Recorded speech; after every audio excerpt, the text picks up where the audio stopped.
Greetings. Welcome to Dr. Neil's Spiritual Awakening to Non-Duality. This is Dr. Connie Zweig, and I'll be interviewing my husband who lives in spiritual awakening.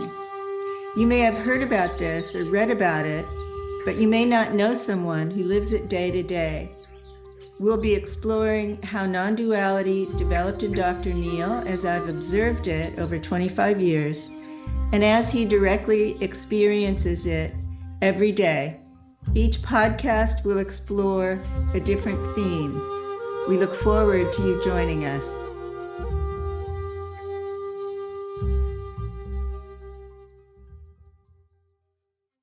Welcome back to our podcast. Today we're going to explore where we go when we die with Dr. Neil.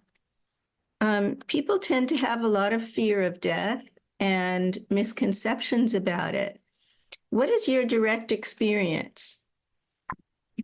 So I have spoken about this before, that I do remember dying in my previous lifetime.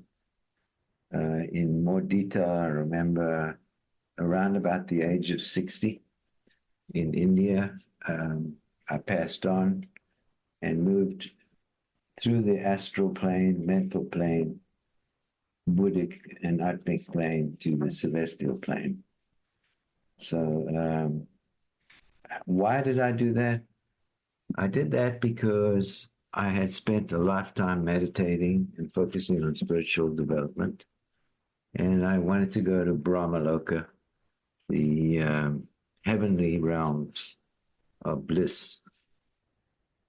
Is this what people mean by heaven? Yes, heaven is it's a place where one can actually get stuck.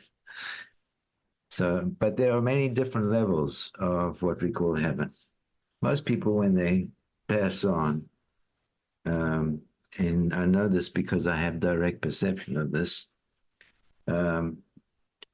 actually have a fairly good time. They like it. It's a relief from the suffering of the end of life. And it provides a gateway to sense of being and bliss and joy and sense of freedom from suffering. So some people leave their bodies and go to the lower levels, what I call lower levels, which some people interpret as hell or bardos, lower levels, from which one wants to escape. But most people don't seem to do that. I had very little experience of connecting with people who have passed on that have actually got stuck in any place. And we're not pretty happy about dying. So heaven, as in the popular conception, is actually a plane of consciousness that can be reached with spiritual attainment. Is that right? Is that what you're saying? No, I think there's a lot of misconception about heaven and hell. Some people would say being here on this earth is hell. And some people would say being on this earth is heaven. So it's not a simple matter of definition of what happens when you die. But isn't that subjective experience of life on earth determined by the quality of our consciousness? Yes, if you have a low level of consciousness, in other words, you haven't worked to develop beyond the instinctive aspect of human life, so you won't go very far when you die. You know, however, it might be a more pleasant experience than actually being in the suffering at the end of life. So let's go back to your direct experience, because this sounds abstract. Okay.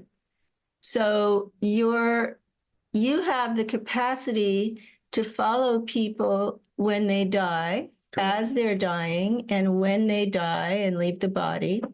and go through the bardos or the planes of consciousness. Yes. Can you describe that process with a few people you've observed that with? Yes. So this week, a client of mine called Susan, I won't give you any more details, passed on. She was in a coma for about 5 days. And when I look at her now, I am aware of where she is in terms of the transition. She passed into the etheric level and is experiencing herself being healed from the last year or so of suffering. So the healing is conducted by many entities, angels, spirits that sort of deal with this as a kind of hospital, where spiritual hospital, where people get healed from their trauma of death. And it's very pleasant. What is the etheric level? What does that refer to? Well, the physical body has two components to it. One is the gross level. That's what we know as the physical body, the feet, the arms, the legs, the organs, the liver, the digestive tract. So the physical body that's one level. Another level is an energetic body. In other words, it's composed of energy. And in the Hindu tradition, they say there's 72,000, something like that, nadis or nerves, energy nerves, and 7 major chakras or vortexes where they come together, and 49 minor ones where they come together. So this conglomeration of nadis, chakras, major and minor, go to make up the subtle physical body, which does not die immediately with physical death. And that's what you're calling etheric. That's what I call the etheric body, because it's certainly not dead. It's very much alive. So Susan still has her etheric body. Yes. And she's going through a healing process. Yes. On this plane. Is it a spiritual plane? What level of reality is she on? Well, it's the immediate one after one passes on. So it's not highly involved, but that might happen later for her because she does have some development. So it's an energy body that not everybody goes through or gets stuck in or spends time in it, but those who have a lot of trauma in their dying process usually spend some time there. So let's talk about my mother's death, because that was a different process. Right. So Connie's mother, when I watched her and went to see what she was doing after she died, and how do I do that? I do that because I'm conscious of the planes, all of the planes between the physical and the most esoteric planes, because they're all inside of me. And Connie's mother was an artist in her life. And when she asked me, what's my mother doing? I answered that she's painting, but not painting with a brush, painting with her consciousness, which she's still doing. On the mental plane. On the mental plane, because the mental plane is very easy to express oneself on. And she was an abstract painter. So that was kind of interesting to see her doing it and being delighted at the process of being able to create just with thoughts and not with physical instruments. And why would that have been needed for her? Well, that was her joy in life. And that was probably her most subtle experience of spirituality. And so, like most people who pass on, they go to their most subtle level ultimately. So my mother, who passed away about 8 months ago, went to the heart plane, the Buddhic plane, which was a surprise to me because it was more involved and developed than I thought she was. But I could see her there and she could communicate with me from there. So, in fact, right now she's listening to this conversation and she's saying, get on with it. Stop thinking about me already. Yeah, what are you doing here? So, and that's quite a common theme. A friend of ours, Linda, when she saw me and I communicated to her, and she was on the astral plane, the second plane up, she said to me, "What are you doing here? You're not dead." I said, "Yeah, I'm not dead, but I'm aware of what's happening." So let's describe a little bit more about how you have access to this experience, which most people don't have. So when you say all these planes are inside of you, we talked about how your body is everywhere. Correct. Your consciousness is everywhere. Yeah. So the duality of near and far, or past and future, those dualities have been kind of transcended, or transcended and included, we like to say, in your consciousness. So when you have this experience of talking with your mother on another plane of reality that most people can't even conceive of, what are you directly experiencing? So the experience with my mother, because she's on the Buddhic or the heart plane, is one of thought forms. When I say thought forms, it's kind of like a cloud of thoughts, which can be in any language, can be in any dimension, but they're interpreted by my consciousness in a clear thought, which is English. So, and I know that she's there and talking with me. I'm talking with her. We're having a conversation. So how come I'm experiencing this just like as if you're talking to me? As if I'm talking to you. Susan was on the etheric plane, and she's just waking up to being in the spiritual realm. And she's expressed to me right now that she's quite happy that I'm still her therapist.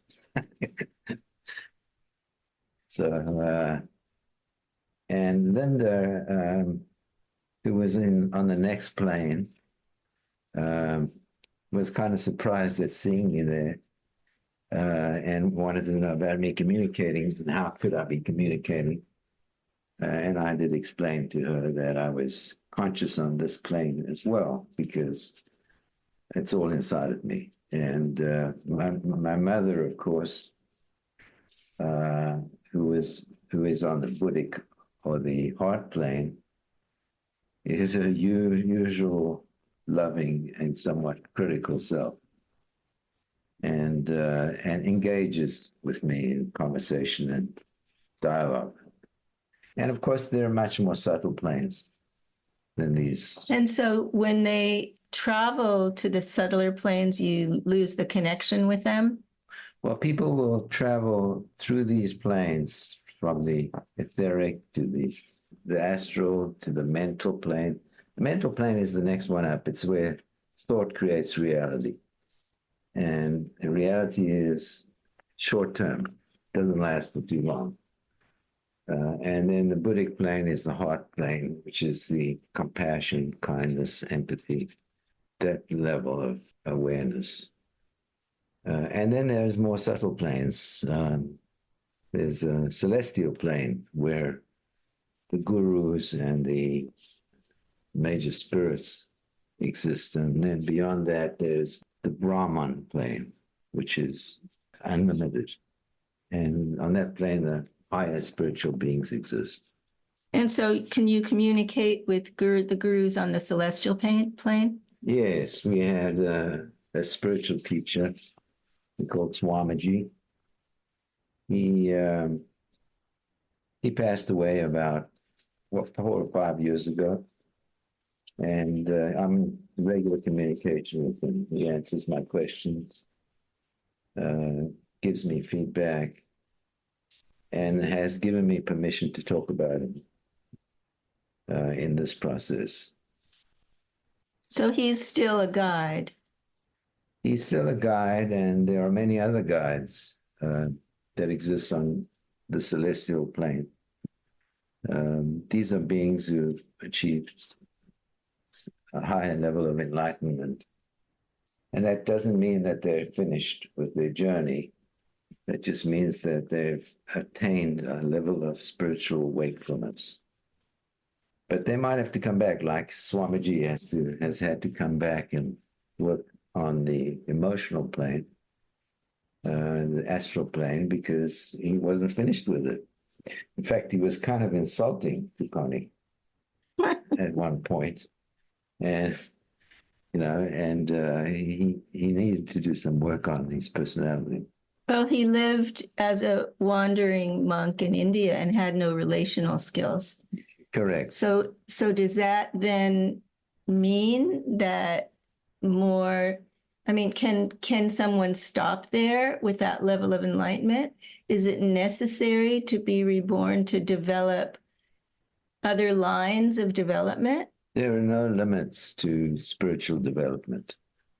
There's an error in thinking that one can attain enlightenment and then it's done. That's an error in thinking. There's no limit. So wherever you are, there's something more. And although many spiritual paths set limits, like Christian path, if you die, you go to heaven and you remain there.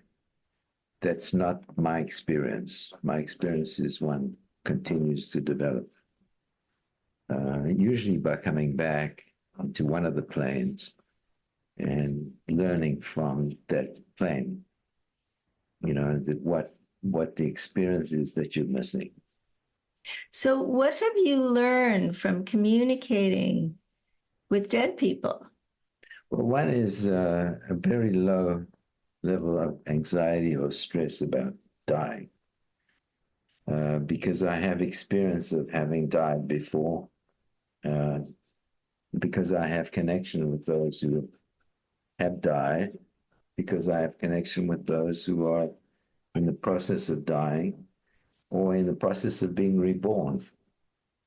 So, for example, my biological father died quite young. He was 49. And that's quite a while back. And he reincarnated into a body, and I watched him do that in another country, not this country. And now at this point, he's a grandparent, which is kind of ironic because so am I. So we're doing this at the same time. So what is that connection between you then? Is that the soul level that keeps, there's no obvious connection between you, and yet it sounds like he's still your father in some way. Is that at the soul level? Well, so we have many levels. When we're born, we take on a celestial body, a atmic body, a Buddhic body, a heart body, a mental body, an emotional body, an etheric body, and then finally we take on a physical body about 3 months after conception.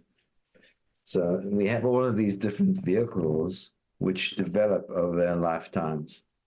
So, people develop the capacity to think, to have emotions and feelings.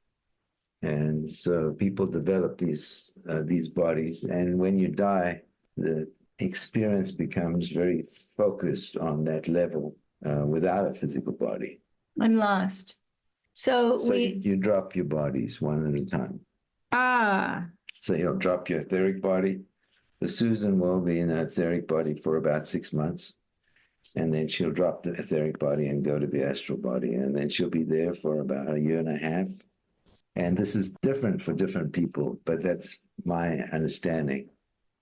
And then she'll move on to the mental body and be there for a few years. And then at that point, because she doesn't have much higher development than the mental body, she hasn't gone to the heart body. She hasn't worked on that in this lifetime or in previous lifetimes.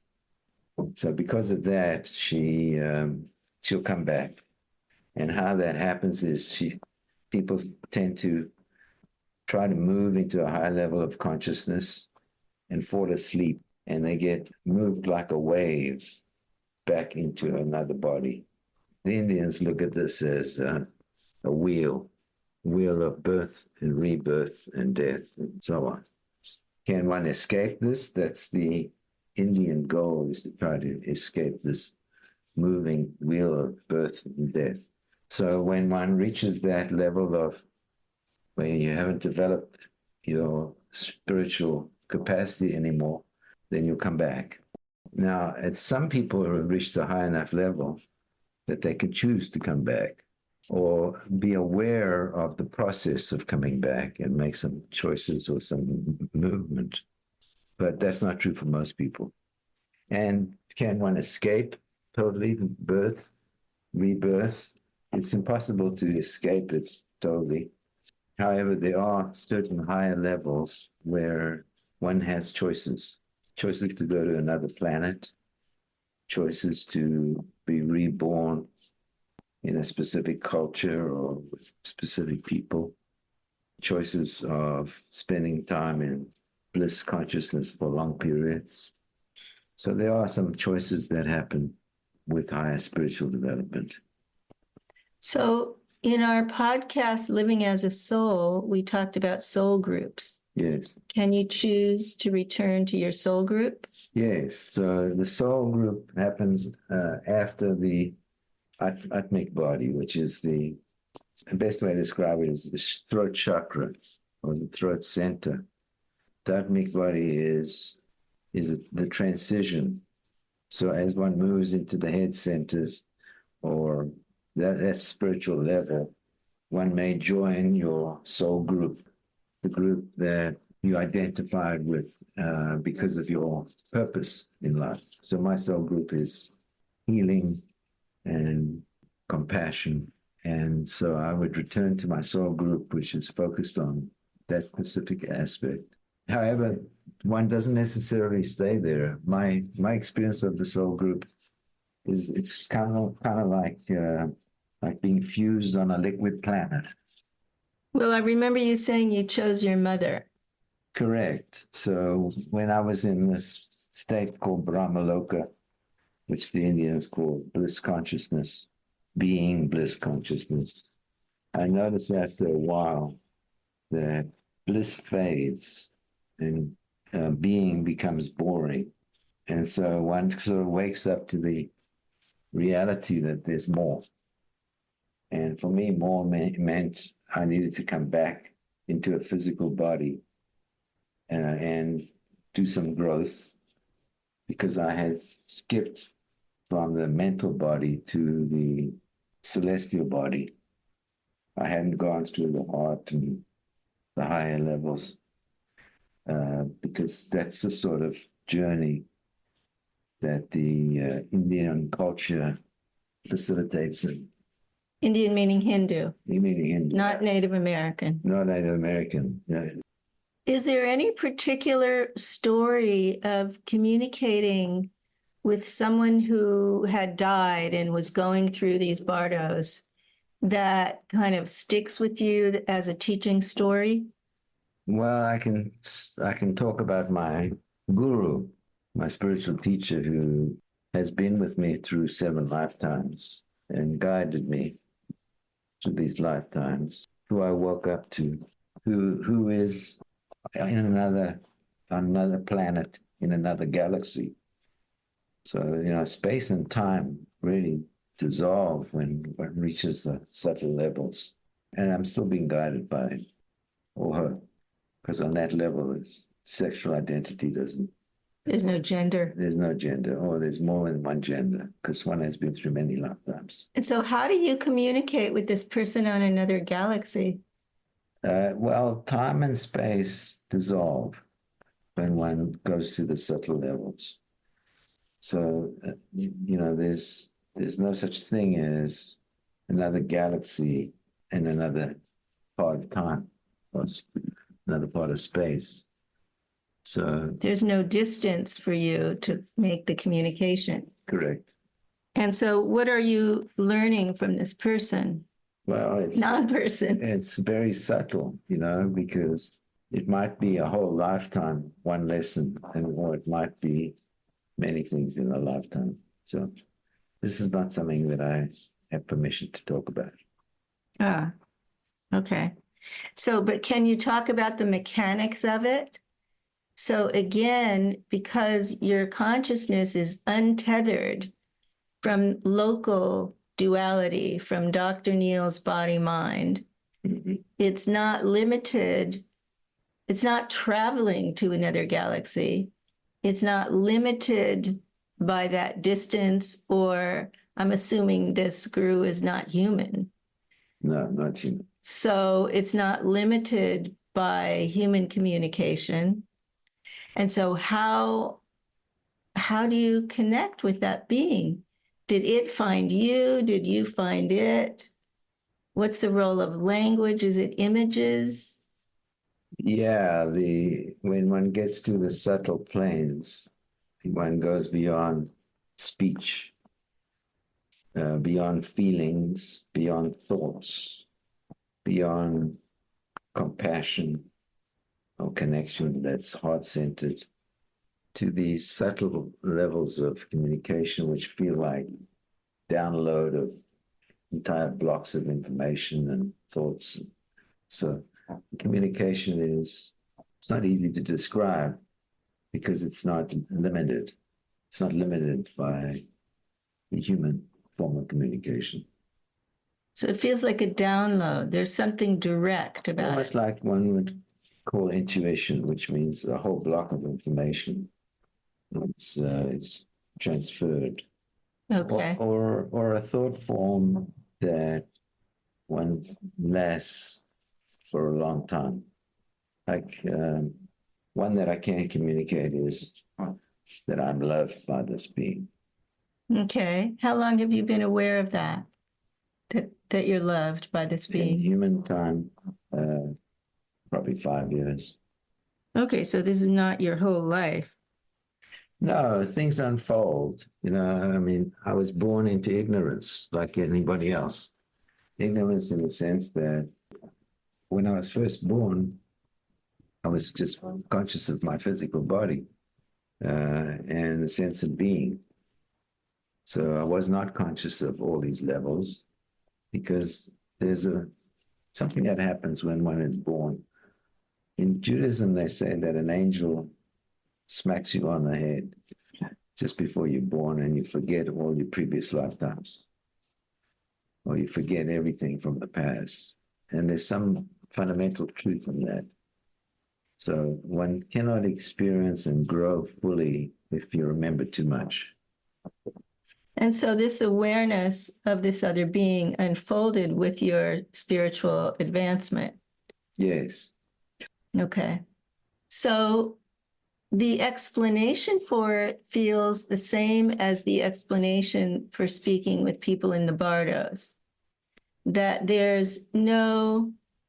that your consciousness is not limited by ordinary human perception or communication, speech. It's not limited by the body. It's not limited by space-time, as you said. So therefore, because as we wind down here, how are you left feeling about death, your own death, and when people you love die, what's your experience? That's a complex question. How do I experience my own death? Well, in some ways I welcome it because it's predetermined, and I don't know when it's going to be. And I think very few people know until they get close to the end, because you're not meant to know. You're meant to experience this life as fully as possible. Why do you look forward to it? Because it's a release from the body, and then the body's stresses and tensions and suffering. And, and there's no end. I'm not dying. I'm just moving to another plane, just moving my consciousness to another plane. And this understanding is not that I'm growing somewhere or I'm going somewhere. I'm just dropping something off, which I don't need anymore. So I'll become more aware of what's left. So there's no death in reality. Nobody dies. One moves to a more subtle awareness, sort of like checking in on your own consciousness. I remember when your client Susan just died, you said you were sad. Yes, so I experienced the human journey as anybody else does because I came here for that. But it doesn't last long. So whereas most people grieve loss for a fair amount of time, could be years, or maybe even a whole lifetime. So for me, it seems to pass pretty quickly, in hours or minutes. It seems to pass because that person is not gone to me. I can communicate with Susan. I can ask her a question. I can answer her questions. I can have a conversation, a relationship with her. Like I said, she says, I'm still a therapist. So there's something illusory about the way we've defined death for you at your level of consciousness. Well, yes. I mean, there is grief, but it doesn't last. And there's some loss, but it doesn't last. And there's a movement to another plane of awareness, which is useful. It's useful to actually experience Susan on the etheric plane. I learn about that plane inside myself more. So you're actually getting something from her process. Getting awareness of my own consciousness in more detail. So, it's part of the lesson of being human. So let's return to the present moment as we close today's podcast and ask you what you're experiencing in the chair next to me right now. I'm feeling like I am like a river.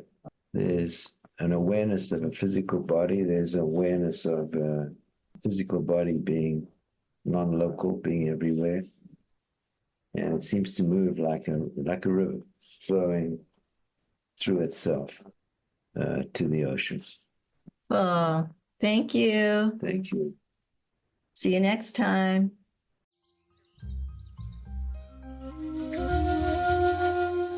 Thanks for tuning in today.